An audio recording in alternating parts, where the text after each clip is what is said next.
and a place where the employees can trust that they are safe and that if they have a complaint, that they are safe to come forward with that complaint, he needs to do better. That statement isn't good enough.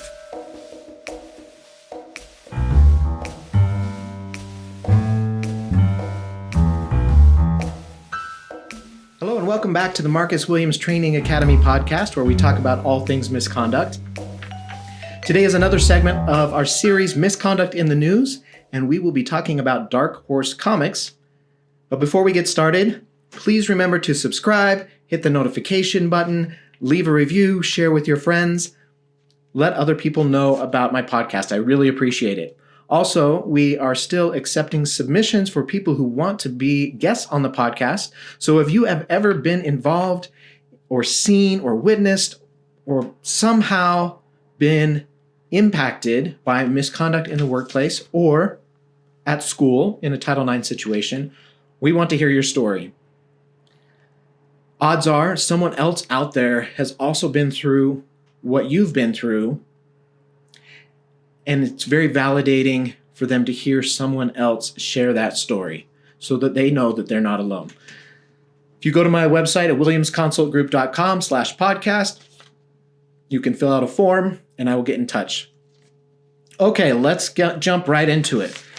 So this story is ongoing. It's been happening for a long time. We're talking about Scott Allie, who was a senior editor at Dark Horse Comics. So from graphicpolicy.com from October 1st, 2015, so long time ago, there was an article about Scott Allie's behavior.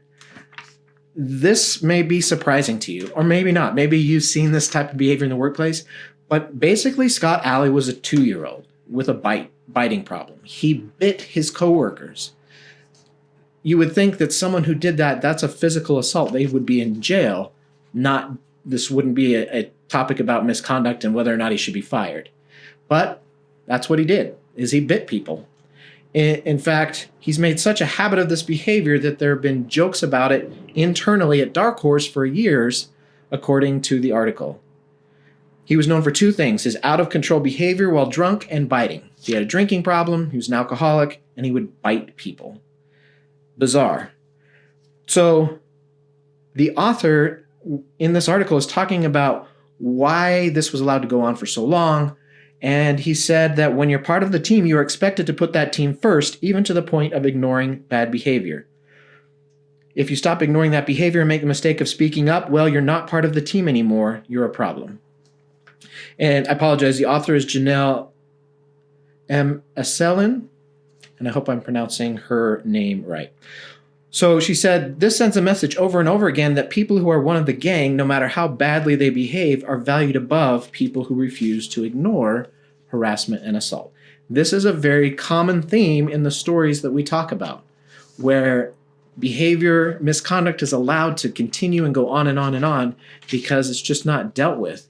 And in fact, the people who report it feel like they are the ones retaliated against. So this is what happened that finally kind of broke for this story. So comics writer Joe Harris, they were at San Diego Comic-Con. They were at the Hilton Bayfront Hotel and at a party, and Scott Allie came up to him, and Harris reached out his hand to shake, and instead Scott Allie reached in and grabbed his crotch and squeezed. That's bizarre. Clearly, not only an assault, but misconduct. Not acceptable in the workplace. So Harris is shocked. He kind of leans back, and Scott leans in and bites him on the ear, like some Mike Tyson, Evander Holyfield type episode. Really, really bizarre. And then Allie said, "You're doing a great job on your books," and stumbled drunkenly away. Right, this incident in and of itself should have been enough. You should no longer have a job. So they should have done an investigation, talked to witnesses, people who were there, talked to the victim, the complainant, talked to Allie, and upon reaching a finding, dismissed him. That's serious. That's physical sexual assault. So witnesses corroborated the story. And then another person said Allie was licking a former Dark Horse employee, Tim Weish. And Weish tweeted, so that same evening as the boom party, hey, maybe you should, that's when he did, maybe you shouldn't lick someone's face at Comic-Con, just saying. So it wasn't just one incident and one victim that night, there were two. And this wasn't the first time. There was a pattern of behavior. In fact, he had a nickname, Bitey the Clown. If you're nicknaming an employee Bitey because he bites other employees, maybe he shouldn't be an employee. In fact, there's no maybe about it. And the author continued and said, there are multiple stories that pretty much every convention, there's a drunk Scott Allie story from that convention. Dark Horse even seemingly ran a joke about the biting on their website in 2006, leading an interview with this line, quote, daring, visionary, nervous, watch out, he bites. That's not funny. Not funny at all. So Allie's behavior was widely known at Dark Horse and in the industry. And the problem is that they used alcohol as an excuse. He was an alcoholic. He did it when he was drunk, as if somehow that lessens the behavior. If you go back to my episode on drinking in the workplace, you know that my opinion is very clear. Being drunk is not an excuse. It is not an offense for bad behavior. If you commit a crime or misconduct while drunk, it's no less of a crime or misconduct. It is not a defense. And people use it as a defense all the time, and they need to stop. Alcohol is a choice, and when you make that choice, you're responsible for all of your actions. People don't get out of DUIs because they were drunk as a defense. Drunk is actually part of the offense. So Dark Horse released a statement saying, Dark Horse is committed to ensuring and maintaining a positive, safe, and respectful environment for its employees, creators, and fans, and we expect all who represent our company to behave in a professional manner. Disciplinary actions are handled internally at the company, and we do not comment on them publicly. There it is. We take this serious, but we're not going to tell you what we did because then we don't have to do anything. Now, your company policy may be that we don't release discipline. That's fine. But the employees better see that the problem was addressed through whatever actions you take. And clearly, they knew that Dark Horse didn't address the problems here because the behavior continued for years over the course of his entire career. So don't tell me that you take it seriously and all of you just don't have a right to know because we don't comment publicly. If they took it seriously, Scott Allie wouldn't have been an employee. That was a complete PR move, and it just made him look worse. It ruined trust instead of building trust. And I talk a lot about the importance of trust. So Mike Richardson, the founder of Dark Horse, after reading this article, released a statement, and that got added to the article. He basically was angry. He was mad at Mrs. Salen's article, let's just look at what he said. I also want to make one thing very clear. Dark Horse as a company and myself as an individual take the kinds of inexcusable incidents reported by Mrs. Salen very seriously, doubly so when it involves one of our employees. In cases such as these, we have been proactive in our response with a variety of professional services involved, all with the goal of changing behavior.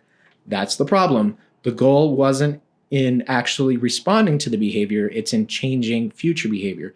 So they were willing to ignore what he did in the past by putting him through some sort of future training or rehab or something like that. Training is great. That's a great discipline when someone when the behavior is just starting, when there's inappropriate jokes, or maybe someone is going down the road to sexual harassment. Provide them some training, steer them back onto the right path. But when it's actually happened, when assaults have occurred, that is not an appropriate response. So he said, under no circumstances any individual harbored, quote unquote, in this particular case, action was taken immediately, though we did not and cannot perform a public flogging as some might wish. So basically, we're not going to flog Scott in public, but we did something about it, so stop trying to find out what we did. Very defensive. The problem is they didn't. He was still an employee. They changed his position, and then a couple of years later in 2017, he left as a full-time employee to become a freelancer, but he was still associated with Dark Horse and doing jobs for Dark Horse. So this defensive response by Mike Richardson does not ring very true. Scott Allie issued a statement apologizing and said, "My personal approach and decisions for managing stress were bad. I'm sorry, grabbing someone's crotch and squeezing is not a stress management issue. That's bad behavior." So this was 2015. 2020, 5 years later. Like I said, he's still associated with Dark Horse. He's not a full-time employee anymore, but he was until 2017. Shauna Gore came forward on Twitter and released her statement of what happened to her, what Scott Allie did to her on Twitter. I'm not a big fan of that. I don't think Twitter is a great place to release a statement. I don't think it's helpful to the investigation. But in this case, that's the only thing that got Dark Horse to actually take appropriate action. And unfortunately, that seems to be common. The companies handle things internally by not really doing what they should until it ends up on social media, whether it be Twitter or Facebook or somewhere else. So while as an investigator, I'm not a fan of Twitter statements, in this case, this is the only thing that actually spurned a response or proper action from Dark Horse. So it was necessary, unfortunately. And part of the reason I don't like it is because she shouldn't have had to put out what happened to her to the entire world on Twitter. It should have been taken care of. She doesn't deserve to have to be in the public eye because of what happened to her. She said this behavior went back to 1999 when she and Scott started working. He sexually assaulted her in the back of a van by putting his hand down the back of her pants, and squeezing and groping her. That was in 1999. The other article, 2015. Clearly a pattern of misbehavior. Part of the issue back then is she didn't feel like she could report it because she felt like everyone would just laugh about it. But after that incident in the van, he continued to make sexual advances. He continued to talk about sex in front of her, how he wanted to have sex with her, how he wanted to be with her, even though she was married and he was engaged, and she rebuffed him and told him no multiple times. Behavior that's not okay. Now, maybe the sexual advances, that's something he could have received training on and still continue to work. But the actual assault, and she doesn't really say that she reported that. I don't think she did, based on this statement. I could be wrong, but it doesn't seem like she actually reported that. So in Dark Horse's defense, they couldn't have taken action because they didn't know that happened. But she didn't feel like she could report it. She specifically said, if I would have reported it, they would have just laughed and made a joke out of it. So that means there was a problem with the culture of the company, with trust, employee trust in the company. So 2 weeks after the assault in the van, he started telling her some graphic sexual stories about his sexual conquest, about movies he watched with sex scenes in them, very inappropriate behavior at work.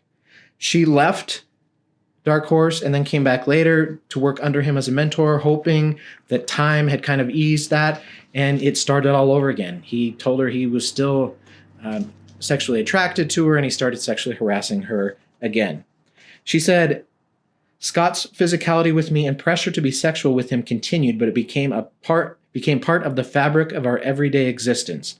I learned how to live with it. That's not okay. There's nothing about having to learn to live with sexual harassment that is acceptable or okay in any form. And the fact that it occurred over so many years is a serious problem. Now, again, this was back in 1999, moving forward, and I don't know how much HR at Dark Horse or the leadership at Dark Horse knew about what was happening.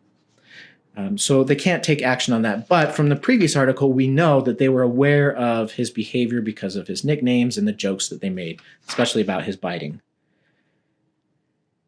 She put in her statement, and every time issues of predation and abuse come to light in comics and questions are asked about, quote, whatever happened with Scott Allie, end quote, people in high positions of power in this industry, people who have worked with Scott and continue to hire him, speak up in his defense, telling others he doesn't deserve to be lumped in with other abusers because he has changed. He had done the work. He had paid his dues. So we're going back to this. He was an alcoholic, and then he went to rehab, and he became sober. And so he did all this work to become sober, so we can't lump him in with abusers because he's changed. He's not that guy anymore. Well, frankly, that's great. I'm very happy that he went through rehab and he became sober for a time. But that doesn't change what he did. He still needs to face consequences for what he did. And the severity of his actions should have been termination. Alcohol is not an excuse. It keeps coming up over and over and over.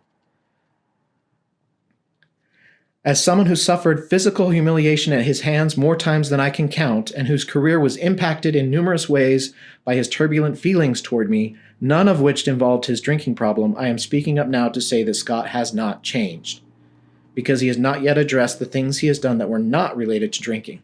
Okay, that's a hard sentence to hear, but it's not okay, because even she, as the victim, is separating his alcohol-related behaviors from his sober behaviors. And she's saying, no, he didn't just do this when he was drunk. He did it when he was sober as well.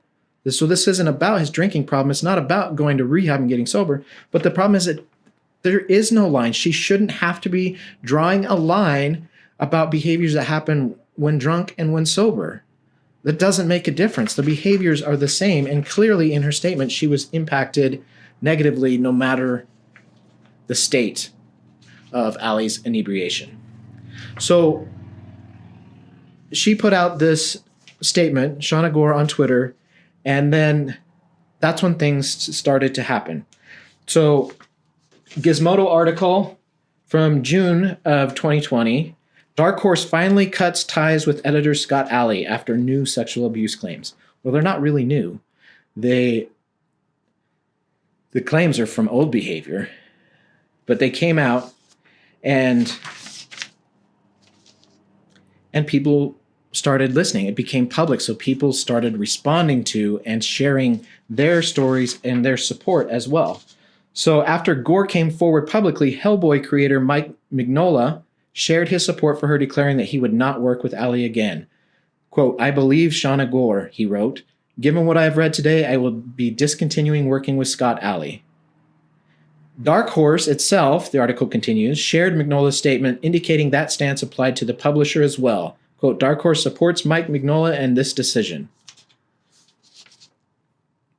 So suddenly it's on Twitter. Someone finally had the courage to say, I won't work with that guy anymore. And Mike was apparently important enough that Dark Horse had to support that because they didn't want to lose him as well. Interesting. Now, Gizmodo, the article says, however, it took another 2 hours for Dark Horse to release a brief statement, as if 2 hours was too long. No, that's reasonable. It takes 2 hours. The statement needed to go through their attorneys and legal and make sure it was worded properly. So 2 hours is actually a very quick statement. So the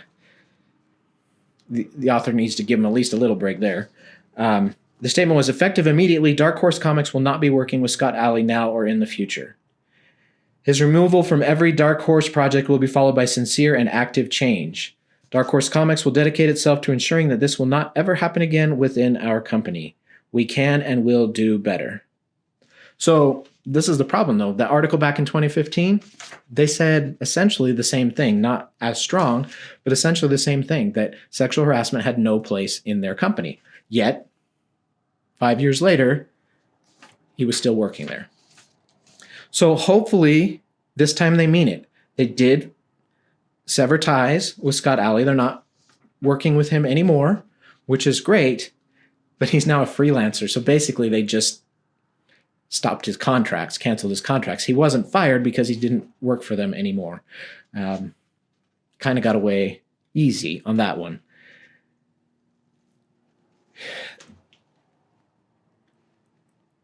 It's very disappointing to see that it takes social media coverage for a company to do what is right, for a company to actually take the appropriate steps. It doesn't matter how talented your employee is or how important you believe your employee is to your mission, what you do, if that employee is